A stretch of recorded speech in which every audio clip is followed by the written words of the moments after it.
சுடர் நேயர்களுக்கு வணக்கம். ஈரான் அமெரிக்கா இடையிலான போர் நிறுத்தத்தின் வரைவு ஒப்பந்தம் இறுதி செய்யப்பட்டுள்ளது. இவ்விவகாரத்தில் மத்தியஸ்தரான பாகிஸ்தான் முன்னிலையில் சுவிட்சர்லாந்தில் வரும் வெள்ளிக்கிழமை இருதரப்பினரும் ஒப்பந்தத்தில் முறைப்படி கையொப்பமிடுகின்றனர். இந்நிலையில் இந்த ஒப்பந்தத்தில் இடம்பெற்றுள்ள 14 அம்சங்கள் குறித்த விவரங்களை ஈரான் அரசு சார்பு மெஹர் செய்தி நிறுவனம் வெளியிட்டுள்ளது. லெபனான் உட்பட அனைத்து முனைகளிலும் இராணுவ நடவடிக்கைகளை உடனடியாகவும் நிரந்தரமாகவும் நிறுத்துதல், ஈரான் துறைமுகங்களுக்கு எதிரான அமெரிக்காவின் கடல்வழி முற்றுகையை 30 நாட்களுக்குள் முழுமையாக விலக்கிக் கொள்வது, ஈரான் ஏற்பாடுகளின் கீழ் 30 நாட்களுக்குள் ஹோர்முஸ் நீரிணையை மீண்டும் திறப்பது, எரிபொருள் ஏற்றுமதி மூலம் கிடைக்கும் வருவாயை ஈரான் முழுமையாக பயன்படுத்த அனுமதிப்பது, அணுசக்தி விவகாரங்கள் மற்றும் விரிவான தடைகள் நீக்கம் குறித்து இறுதி ஒப்பந்தத்தை எட்ட 60 நாட்கள் பேச்சுவார்த்தை நடத்துவது. பேச்சுவார்த்தை நடைபெறும் காலத்தில் பிராந்தியத்தில் இராணுவ குவிப்பை அதிகரிக்க மாட்டோம் மற்றும் புதிய தடைகளை விதிக்க மாட்டோம் என அமெரிக்கா உறுதியளிப்பது. ஒப்பந்தம் முறையாக செயல்படுத்தப்படுவதை கண்காணிக்க மேற்பார்வை வழிமுறையொன்றை உருவாக்குவது. ஈரானின் முடக்கப்பட்ட நிதி விடுவிப்பு, எண்ணெய் ஏற்றுமதி மீதான தடை மற்றும் கடல்வழி முற்றுகை விலக்கு ஆகிய 3 அம்சங்களை நிறைவேற்றும் வரை இறுதிக்கட்ட பேச்சுவார்த்தை தொடங்கப்படாது என ஈரான் நிபந்தனை விதித்துள்ளதாக தெரிகின்றது. அதேபோல் ஈரானின் ஏவுகணை திட்டம் மற்றும் பிராந்திய ஆயுத குழுக்களுக்கான ஆதரவு ஆகியவை அடுத்த கட்ட பேச்சுவார்த்தையிலிருந்து விலக்கப்பட்டுள்ளதாகவும் கூறப்படுகின்றது. அமெரிக்காவுடன் ஏற்பட்ட ஒப்பந்தத்தை தொடர்ந்து அமெரிக்கா மற்றும் இஸ்ரேலுடனான போர் ஜூன் 15 அன்று முடிவுக்கு வந்ததாக ஈரான் ஜூன் 16 அன்று தெரிவித்தது. அனைத்து முனைகளிலும் அதிகாரபூர்வமாக முடிவுக்கு வந்தது என்று ஈரானிய வெளியுறவு அமைச்சர் அப்பாஸ் அராக்சி கூறியதாக ஈரானிய அரசு தொலைக்காட்சி செய்தி வெளியிட்டுள்ளது. மேலும் லெபனான் மீதான எந்தவொரு இஸ்ரேலிய தாக்குதலும் எட்டப்பட்ட புரிந்துணர்வுகளின் மீறலாகும் என்று அப்பாஸ் அராக்சி கூறியுள்ளார். இஸ்ரேல் தான் ஆக்கிரமித்துள்ள லெபனான் பிரதேசங்களிலிருந்து வெளியேறும் வரை போர் முடிவுக்கு வராது என அவர் மீண்டும் வலியுறுத்தியதாகவும் தெரிவிக்கப்படுகின்றது. 3 மாத கால பேச்சுவார்த்தைகளுக்கு பிறகு முதல் கட்டத்தை எங்களால் முடிக்க முடிந்தது என அராக்சி தெரிவித்தார். இந்த பூர்வாங்க ஒப்பந்தம் ஏப்ரல் 8 முதல் அமலில் உள்ள போர் நிறுத்தத்தை மேலும் 60 நாட்களுக்கு நீடிப்பதோடு அணுசக்தி ஒப்பந்தம் தொடர்பான எதிர்கால பேச்சுவார்த்தைகளுக்கான ஒரு பேச்சுவார்த்தை கட்டமைப்பையும் அமைக்கிறது என தெரிவிக்கப்பட்டுள்ளது. ரஷ்யாவின் தெற்கு பகுதியான கிராஸ்னோடர் பிராந்தியத்தில் உள்ள எண்ணெய் சேமிப்பு கிடங்கு ஒன்றில் வீழ்த்தப்பட்ட ட்ரோன்களின் சிதறிய பாகங்கள் விழுந்ததால் பெரும் தீ விபத்து ஏற்பட்டுள்ளது. பாதுகாப்பு காரணங்களுக்காக பகுதியையும் ரஷ்யாவுடன் இணைக்கப்பட்ட கிரிமியா தீபகற்பத்தையும் இணைக்கும் உள்ளூர் வீதி தற்காலிகமாக மூடப்பட்டுள்ளது.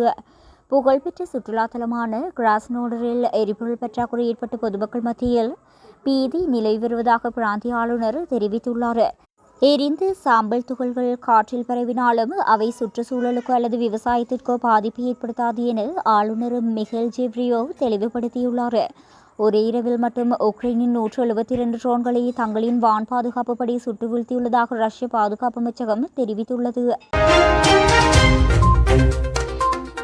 ஹார்முஸ் நீரிணை இனி கட்டணமில்லா பாதையாக இருக்கும் என்று அமெரிக்க ஜனாதிபதி டொனால்ட் ட்ரம்ப் தெரிவித்துள்ளார். அதில் அமெரிக்கா ஈரானுடைய புரிந்துணர்வு ஒப்பந்தம் கையெழுத்தாக உள்ளது என்றும் அதன்படி முதல் ஹார்முஸ் ஜலசந்தி முழுமையாக திறக்கப்படும் என்றும் தெரிவித்துள்ளார். ஆரம்பகட்ட 60 நாட்களுக்கு பிறகும் ஹார்முஸ் ஜலசந்தியில் எந்தவொரு கட்டணமும் வசூலிக்கப்படாது என்று ட்ரம்ப் தெரிவுபடுத்தினார். எதிர்கால திட்டங்கள் குறித்து அடுத்த கட்ட பேச்சுவார்த்தை ஈரானுடன் விரிவாக நடத்த அமெரிக்கா திட்டமிட்டிருப்பதாகவும் சுட்டிக்காட்டியுள்ளார். இருதரப்பிற்கும் இடையிலான இறுதி ஒப்பந்தம் எட்டப்பட்ட 60 நாட்களுக்கு மேல் ஆகலாம் என்றும் அல்லது குறையலாம் என்றும் ட்ரம்ப் குறிப்பிட்டுள்ளார்.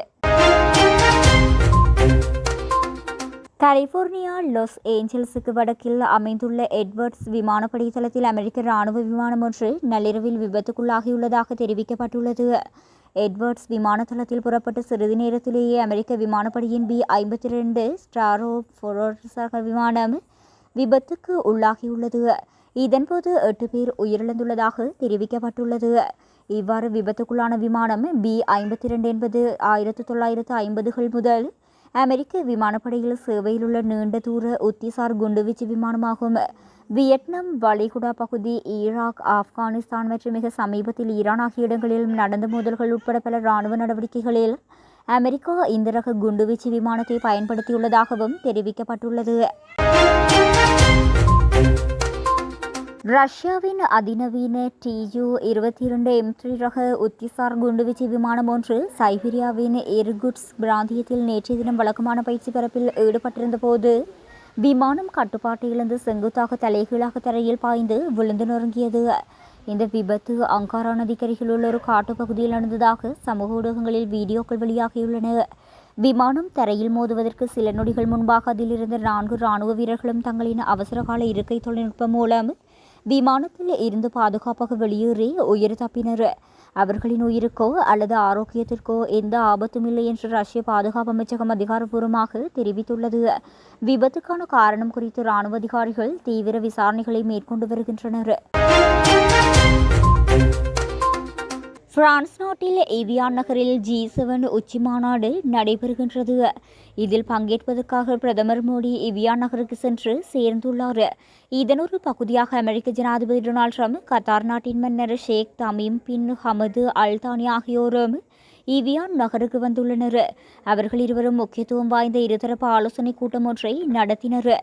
இந்த பேட்டியின் போது இராணுவத்துடன் ஈரானுடன் ஒப்பந்தம் மேற்கொள்வதற்கு முன்னர் லெபனானின் பெய்ரூட் நகரில் 2 மணி நேரம் இஸ்ரேல் நடத்திய தாக்குதல்களை தான் விரும்பவில்லை என்று ட்ரம்ப் குறிப்பிட்டுள்ளார்.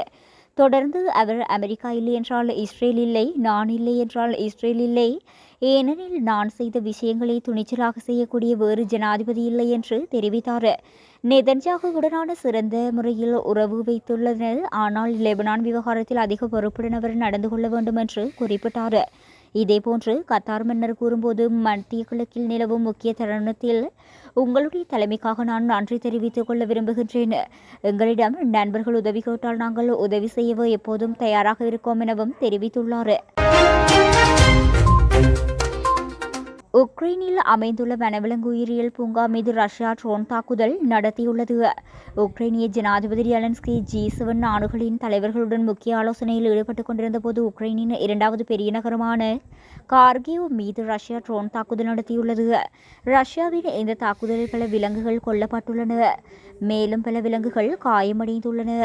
அரசு வழக்கறிஞர் வெளியிட்ட தகவலின்படி ரஷ்ய ட்ரோன் விழுந்ததில் முயல்கள், கினிப்பன்றிகள், எலிகள் என 100க்கும் மேற்பட்ட சிறிய விலங்குகள் பாதிக்கப்பட்டுள்ளன.